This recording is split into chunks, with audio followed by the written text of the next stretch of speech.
किसानों का जमावड़ा है। कड़कड़ाती हुई ठंड में किसानों का आंदोलन जारी है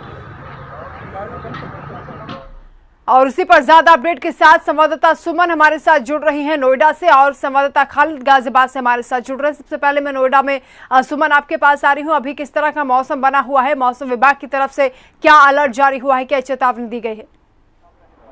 बिल्कुल, हम आपको बताना चाहेंगे जिस तरीके से लगातार 5 दिन से लगातार बारिश पूरे उत्तर प्रदेश में हो रही है, उसके चलते गौतम बुद्ध नगर के मौसम के मिजाज भी पूरी तरीके से बदल चुके हैं। अगर बात हम गौतम बुद्ध नगर की करें तो गौतम बुद्ध नगर में जो है आज बारिश तो कम है। सुबह बारिश हुई थी 4 या 5 बजे के बीच में, थोड़ी बूंदाबांदी हुई थी। उसके बाद जो है मौसम धीरे धीरे साफ हुआ, लेकिन अब भी जो फिलहाल का जो मौसम है, मौसम का मिजाज बदल चुका है, बारिश का मौसम हो चुका है। जिस तरीके से मौसम विभाग ने हाई अलर्ट जारी किया था कि 11 तारीख तक मौसम जो है वो खराब रहेगा और जो सर्दी है वो हाड़ कपा देने वाली होगी, तो बिल्कुल ऐसा ही देखा जा रहा है। लोगों ने घरों से निकलना बंद कर दिया है, लोग घरों में दुबके हुए हैं, यातायात पूरी तरीके से प्रभावित हो चुका है, सड़कें सुनसान है। हालांकि ये 8:15 बजे है, 8:30 बजे के बीच में यहाँ पे जो ये रोड है, यहाँ पर भारी तादाद में लोग मॉर्निंग वॉक के लिए आते थे, लेकिन जो सड़कें हैं वो सुनसान पड़ी हुई है। वही लोग घर से बाहर निकल रहे हैं जो डेली रोजगार के लिए जाते हैं। जी सुमन, क्योंकि विजिबिलिटी भी कम हो गई है, आवाजाही में भी लोगों को दिक्कतें हो रही है, क्या ट्रैफिक कंट्रोल की तरफ से भी कोई दिशा निर्देश दिए गए हैं? बिल्कुल, जगह जगह पर जो है ट्रैफिक व्यवस्था भी चाक चौबंद कर दी गई है, क्योंकि जो रफ्तार है गाड़ियों की वो धीमी हो चुकी है। विजिबिलिटी कम होने के कारण एक्सीडेंट की घटनाएं हो रही है, उसके देखते हुए ट्रैफिक पुलिस को भी हाई अलर्ट जारी कर दिए गए हैं। जी खालिद भी हमारे साथ बने हुए हैं। खालिद, गाजियाबाद में अभी क्या स्थिति है? जी मैम, आपको बिल्कुल बताना चाहूंगा, जैसे कि 5-6 दिन से यहाँ पे गाजियाबाद में बारिश हो रही है, उसी को लेकर यहाँ पे गाजियाबाद में ठंड बढ़ गई है और शीतलहर हवा चल रही है। ऐसे में लोगों को ठंड का बहुत ज्यादा दिक्कतें का सामना करना पड़ रहा है। जो लोग नोएडा का ऑफिस जाने वाले लोग जो ऑफिस जाते हैं उन लोगों को बहुत ज्यादा समस्या हो रही है। उन लोगों ने ऑफिस का टाइम चेंज कर दिया है। जैसे कि लोग सुबह 8 बजे जाते थे, वो लोग आज 9 बजे जा रहे हैं। आप मेरे पीछे देख सकते हैं, ये बराबर में सिटी पब्लिक स्कूल है। यहाँ पे लोग बाग सुबह में कोचिंग पढ़ने आते हैं और ये सब जो बच्चे हैं बैग टांग के जो आए हुए हैं कोचिंग के लिए आए हुए हैं। इन्होंने ये पहले सुबह 6 बजे आते थे, लेकिन अब जो आ रहे हैं ये इन्होंने टाइम 8 बजे से लेके 9 बजे तक कर दिया, क्योंकि सुबह ज्यादा ठंड हो रही है। ऐसे में इन लोगों ने जो सुबह जो माइंड होता है उन लोगों का फ्रेश होता है। ये देख सकते हैं आप, छोटे छोटे बच्चे जो है किताब कॉपी लेके यहाँ पर खड़े हुए हैं। ये कोचिंग के लिए आते हैं, इनसे बात करने की कोशिश करते हैं। इन लोगों को कितनी ठंड लगती है? बेटा क्या नाम है आपको, कितनी ठंड लगती है? बहुत ठंड लगती है। मोहसिन नाम है मेरा। मोहसिन नाम है। पर सुबह मांगने में परेशानी भी होती है, ठंड की वजह से इसलिए थोड़ा टाइम बढ़वा दिया गया हमारा। अच्छा, अब 8 से 9 बजे तक होता है। 8 बजे से 9 बजे तक हो गया। आप बताइए। हाँ, ये बात सही है, बच्चों को आने में बहुत दिक्कत होती है। पहले हमारा क्लासेस जो होती थी 6 बजे थी, लेकिन ठंड ने 7 कर दिया, अब 8 कर दिया। देखिए बच्चों को बोर्ड के भी तैयारी करनी है, अब एग्जाम का प्रेशर आने वाला है। अब बच्चों का बहुत दिक्कत हो रही है, सिलेबस पूरा नहीं हो पा रहा है ठंड की वजह से। अब बच्चे भी बहुत कष्ट कर रहे हैं। अब देखिए क्या होता है, माहौल इतना खराब हो रहा है पूरा। और कुछ दिन पहले तो इतना ठंड थी कि ओस तक पड़ रहे थे। बच्चों ने कहा कि रहने दीजिए, हमने कहा कि बोर्ड तैयारी करना है, इसलिए तुम्हें आना पड़ेगा, हम भी आ रहे हैं बहुत दूर से। ठीक है सर।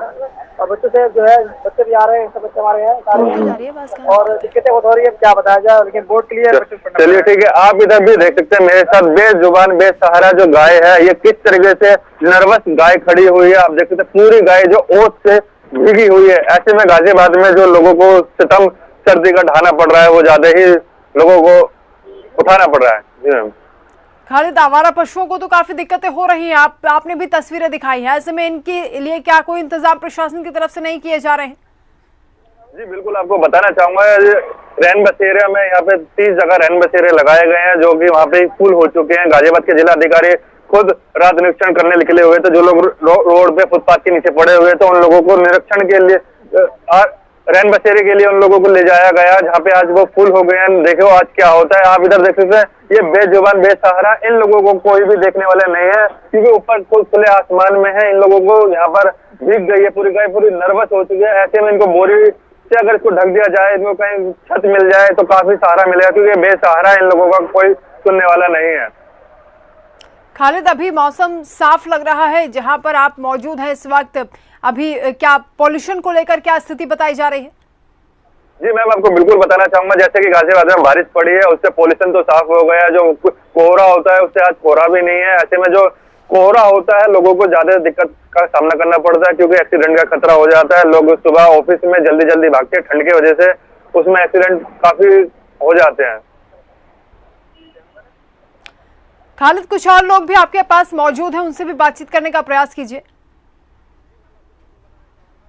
किसान लोग हैं, ये आप देख सकते हैं, फावला लेकर मेरे साथ खड़े हुए हैं। ये सुबह जो खेती करने निकल जाते हैं, इन लोगों को सबसे ज्यादा सामना करना पड़ता है। इनसे भी बात करेंगे, इनको कितनी ठंड लगती है खेती करने के लिए जाते हैं? बहुत ठंड लगती है, बहुत ज्यादा। तो पानी, ये मौसम खराब है, क्या करेगा आदमी, ठंड लगेगी लगेगी, इसमें क्या कोई ऐसी बात तो है नहीं। अब आदमी जो है मतलब क्या करेगा। तो खेत में तो ज्यादातर पानी का काम है, नीचे धरती में होता है, पानी का ही काम है। खेती में जो है खाद लगाना है, पानी लगाना है, ये सब मामले हैं। ये परेशानी का तो मामला है ही। कहीं ना कहीं लोग जो पेट के लिए करते हैं, कहीं ना कहीं करना तो पड़ता है, ऐसे में ठंड हो या गर्मी हो या बरसात इनसे ये भी जानने का प्रयास कीजिए, क्योंकि ओले भी पड़े हैं और ठंड भी लगातार बढ़ती जा रही, बेमौसम बरसात के कारण फसलों को कितना नुकसान हुआ है? जी बिल्कुल, आपको बता, जैसे कि गाजियाबाद में अभी कुछ समय पहले बारिश पड़ रही थी, ओले भी जगह जगह पड़ रहे हैं, तो खेती में कितना नुकसान है? कितना? बहुत नुकसान है जी, बहुत नुकसान है। अच्छा, खेती पे नुकसान है। कपड़े काट कर वहाँ बढ़ना पड़ता है, पानी निकालना पड़ता है, कहीं पानी निकालना पड़ता है, कहीं पानी लगाना पड़ता है। तो ये परेशानी तो है ही, परेशानी का तो मामला चल ही रहा है। चलिए, और भी मेरे साथ जुड़े हमारे लोग, आप बताइए खेती में कितना नुकसान हो रहा है बारिश से? बहुत नुकसान है जी, बहुत नुकसान है। इस टाइम तक तो बहुत ही ज्यादा नुकसान हो रहा है, और मैं यही कहना चाहूंगा कि जितना सही हो सके और सरकार जो हमारे लिए कर सकती है वो करे। देखिए, बहुत ज्यादा इस टाइम में लोग परेशान हैं। अच्छा, ये बताइए, जो लकड़ी आ रही है नगर निगम से, वो आप लोगों तक पहुंच रही है नहीं पहुंच रही? हमारे यहाँ नहीं आ रही है लकड़ी। हमारे यहाँ एक भी दिन कोई भी पूरे रोड पे कहीं भी लकड़ी नहीं डली है। ना ही नगर निगम वाले कुछ हमें देख रहे हैं, ना ही नगर निगम वाले हमारे लिए कुछ कर रहे हैं। कभी हमारे लिए अभी तक भी कुछ नहीं हुआ है। हम इतने बड़े हो गए हैं, और यहाँ तक कि हम गंद भी खुद साफ करते हैं, अपने नालों की, रोड की खुद गंद साफ करते हैं। हमारा चलिए ठीक है, हमारे साथ और भी है, उनसे बात करते हैं। इसका क्या नाम है आपका और क्या काम करते हैं? सुबह में ठंड के कैसे बचते हैं? रिजवान नाम है मेरा। अच्छा, तो सुबह में ठंड इतना निकल हो रही है, कैसे आप ये? ठंड तो हो ही रही है, ठंड तो रुके से रुके नहीं है। अब इसके लिए तो देखो क्या कर सकते हैं, अपनी सेफ्टी अपने हाथ में रखनी पड़ती है। अब इसमें तो ये है नहीं है कि नगर निगम लकड़ी है नहीं है उसके पास, या नहीं ला के डाली, वो कहाँ जा डाल दी है वो तो नहीं पता है। हमारे पास तो, हम तो खुद अपनी तोड़ के खुद ही जला रही लकड़ी होगी। कहाँ से फिर यहाँ से कूड़ा इतना उठा के बीन के जला लेते हैं और अपना हाथ सेक लेते हैं। बच्चों को छोड़ने आते हैं, क्या परेशानी है उन्हें सबसे ज्यादा, नाले की तो ये स्कूल में जाने के लिए सबसे ज्यादा परेशानी होने क्या करें। चलिए ठीक है, जैसे कि मजबूरी में लोग ठंड में काम तो करना पड़ेगा। आप इधर भी देख सकते हैं, लोग अपने बाइकों पर, अपने गाड़ियों से अपने काम के लिए, अपने दफ्तर के लिए निकल गए हैं, क्योंकि लोग काम कर तो जाना पड़ेगा। ठीक है खालिद, आप बने रहिए हमारे साथ। में सुमन के तरफ रुक कर रही हूँ। सुमन, मॉर्निंग वॉक पर भी लोग जाते हैं, लेकिन बारिश के कारण हालांकि नहीं जा रहे थे। आज मौसम थोड़ा सा साफ हुआ है, क्या अभी स्थिति बनी हुई है? लोग क्या घरों से बाहर निकल रहे हैं? बिल्कुल, देखिए, जो लोग रोजगार के लिए, जिनको रोज का कमाना खाना है, वो ही लोग निकल रहे हैं। हालांकि लोग जो है ठंड की वजह से घरों में ही डूबके हुए हैं, और विजिबिलिटी इतनी कम है, जो वाहन यातायात है वो भी प्रभावित हो चुका है। और जो लोग गरीब तबका के लोग हैं, जो जिनको चाय की दुकान है सुबह सुबह लगानी पड़ती है, तो वो मजबूरी के कारण ही, बारिश का मौसम है, आज भी लगाई है। और हालांकि बारिश का मौसम बना हुआ है, बारिश बूंदाबांदी शायद होने वाली है। और यहाँ पर हमारे साथ जो चाय जो लगाती है यहाँ पर रोज रोड पे, वो है मैम, इधर आइए। इसको बाद में करना, जल्दी आओ। आपका नाम? हमारा नाम निर्मला। अच्छा निर्मला जी, क्या करते हो आप? अरे मैं बारिश में बहुत परेशान है, अब क्या कर रहे हैं, रोजी रोटी चल नहीं रही है, करूँ क्या? मैं तो खुद परेशान हूँ। बारिश है, 4-5 दिन से बारिश, तो आपकी दुकान लगी थी या नहीं लगी? नहीं लगी, आते थे लेके भाग जाते थे। और आज भी बूंदाबांदी हो रही है? अभी आज भी बूंदाबांदी हो रही है। अब क्या करें, इंसान गरीब आदमी तो बहुत परेशान है, करे तो क्या करें। बिल्कुल, देखिए हम आपको बताना चाहेंगे कि इनका कहना है कि जो रोजगार है वो करना भी जरूरी है, क्योंकि जब कमाएंगे नहीं तो खाएंगे क्या। इनका कहना है कि हमारी मजबूरी है कि ऐसी बूंदाबांदी में भी, ऐसे मौसम में भी इनसे इतनी जो ठिठुरन में भी इन्हें बाहर रोड पर खड़े होके ये चाय का काम करना पड़ता है। जी सुमन, क्योंकि हम देख रहे थे कि नोएडा में भी पॉल्यूशन का स्तर लगातार गिरता जा रहा था, ऐसे में अभी क्या स्थिति बनी हुई है? पॉल्यूशन क्या कम हुआ है कि बारिश लगातार हो रही है उसके कारण मौसम भी साफ हुआ है? बिल्कुल, अगर बात हम पोल्यूशन की करें तो बारिश के कारण पोल्यूशन तो कम हुआ है, लेकिन विजिबिलिटी है वो बहुत कम हो चुकी है। जी ठीक है सुमन, आप बनी रही हमारे साथ। खालिद का मैं रुक कर रही हूँ इस वक्त। खालिद, क्योंकि कड़ाके की ठंड पड़ रही है, किस तरह से लोग अपना बचाव कर रहे हैं? जी मैम, बिल्कुल आपको बताना चाहूंगा, लोग ज्यादातर अलाव का सहारा लेना पड़ रहा है, लेकिन सबसे बड़ी बात तो ये है, ये इतनी लकड़ियां या इतने अलाव को कहाँ से लाए। तो अभी आपने जैसे कि आपने देखा, मेरे साथ कुछ लोग बता रहे हैं कि कुछ लोग तो लकड़ियां बीनते हैं, कुछ लोग चुन्नियां चुगते हैं, उसका सहारा लेना पड़ रहा है। नगर निगम जो है वो खुद पार्षदों को लकड़ी दे रही है, खुद लोग आम जनता तक लकड़ी नहीं पहुंच पा रहे, क्योंकि पार्षद जो है खुद अपने आस पड़ोसी के लोगों को, अपने लोगों को दे देते हैं। ऐसा लोगों को यहाँ पे इल्जाम है। आप इधर भी देख सकते हैं, ये वार्ड 48 मिर्जापुर है।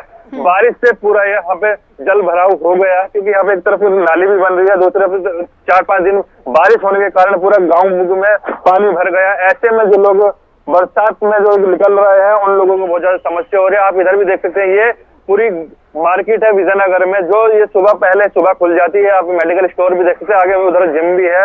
ये इधर आप मेरे पीछे पूरा ये इधर देख सकते हैं, दूध की डेयरी भी है। ये पूरी सारी यहाँ पे दुकान है, जो कि ठंड की वजह से अभी खुल नहीं रही है। ठीक है खालिद, आप बने रहे हमारे साथ। सुमन, प्रशासन की लापरवाही जो गाजियाबाद में सामने आ रही, क्या नोएडा में भी ऐसी स्थिति है? आवारा पशुओं के लिए क्या कोई व्यवस्था नहीं की गई है, या जो बेसहारा गरीब लोग हैं उनके लिए भी कोई इंतजाम नहीं किए गए हैं? बिल्कुल, देखिए लगातार हम इन चीजों को रख भी रहे हैं और लगातार बात भी हो रही है नोएडा प्राधिकरण के अधिकारियों से भी, लेकिन उसके बावजूद भी ऐसी कोई व्यवस्था यहाँ पर नहीं की गई है। हालांकि बहुत से जो नोएडा में ऑन द रोड यहाँ पर जो गरीब लोग रहते हैं, जिनकी जो झोपड़ियां हैं वो पूरी तरीके से भी तहस नहस हो चुकी है, और नोएडा प्राधिकरण के अधिकारी आते हैं और सबसे सोचने वाली बात यह है कि उनकी नजरें तक वहाँ पे नहीं पड़ती। जी बहुत शुक्रिया सुमन और खालिद आपका इस तमाम जानकारी के लिए, इस तमाम बातचीत के लिए। तो उत्तराखंड में ऑरेंज अलर्ट जारी कर दिया गया है, कई इलाकों में घना कोहरा छाया रहेगा, साथ ही साथ बर्फबारी की भी संभावना लगातार बनी हुई है, जिसका सीधा असर मैदानी इलाकों में देखा जा रहा है। उत्तर प्रदेश में भी घना कोहरा छाया हुआ है, बरसात किसी भी वक्त हो सकती है, क्योंकि काले घने बादल भी छाए हुए हैं और रुक रुक कर बारिश का सिलसिला जारी रहेगा। ये मौसम विभाग ने अलर्ट जारी किया है। पूरी रिपोर्ट देखिए। कड़ाके की सर्दी झेल रही दिल्ली, यूपी और हरियाणा के कई हिस्सों में इन दिनों बारिश शुरू हो गई है। मौसम वैज्ञानिकों ने पहले ही अनुमान जताया था कि 2 से 6 जनवरी के बीच बारिश हो सकती है, और अब इस समय दिल्ली एनसीआर के कई हिस्सों में हल्की बारिश हो रही है, जिसके बाद बारिश से ठंड का कहर और भी ज्यादा बढ़ गया है। दिल्ली एनसीआर में पिछले 3 दिनों से रुक रुक कर बारिश हो रही है, जिससे अगले 2 दिनों के लिए मौसम विभाग ने ऑरेंज अलर्ट जारी कर दिया है। दिल्ली में आज से मौसम साफ होने की उम्मीद है, लेकिन ठंड से राहत अभी नहीं मिलेगी।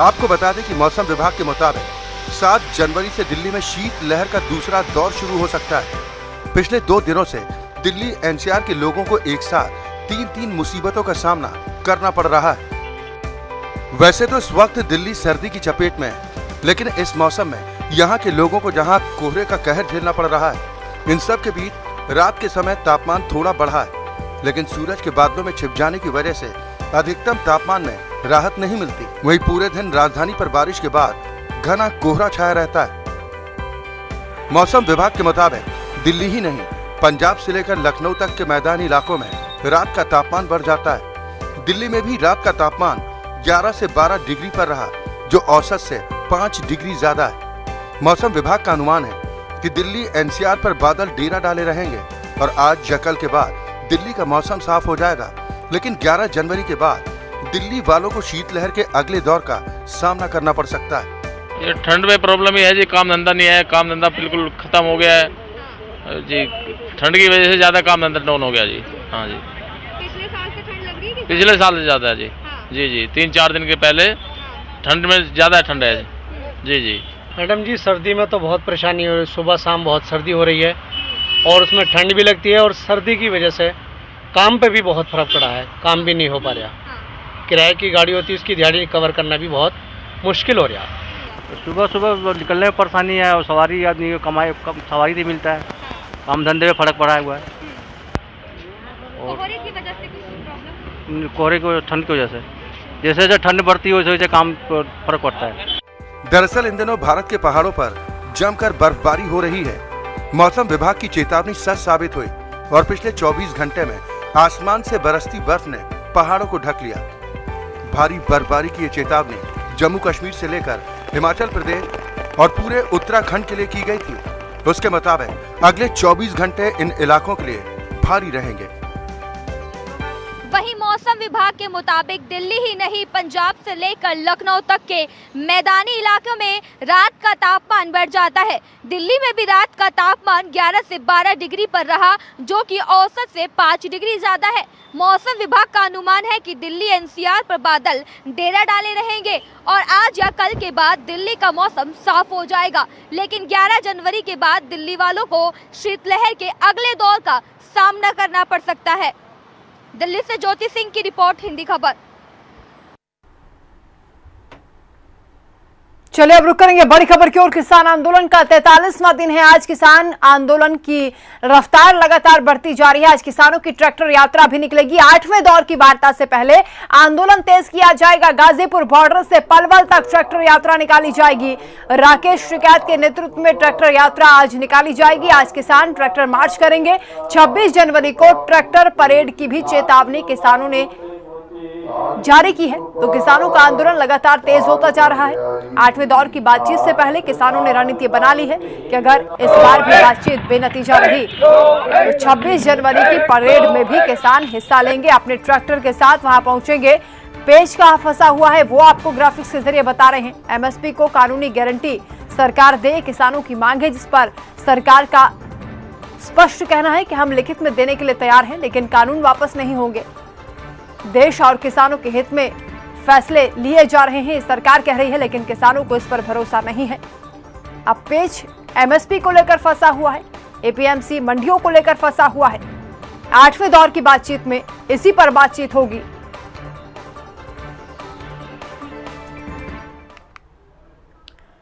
एक और बड़ी खबर आपको बता दें, प्रधानमंत्री नरेंद्र मोदी आज 1.5 किलोमीटर लंबी मालगाड़ी को हरी झंडी दिखाने जा रहे हैं। आज प्रधानमंत्री मोदी वेस्टर्न फ्रेट कॉरिडोर का लोकार्पण भी करेंगे। इलेक्ट्रिक ट्रैक्शन से चलने वाली मालगाड़ी का लोकार्पण किया जाएगा। बता दें कि ये दुनिया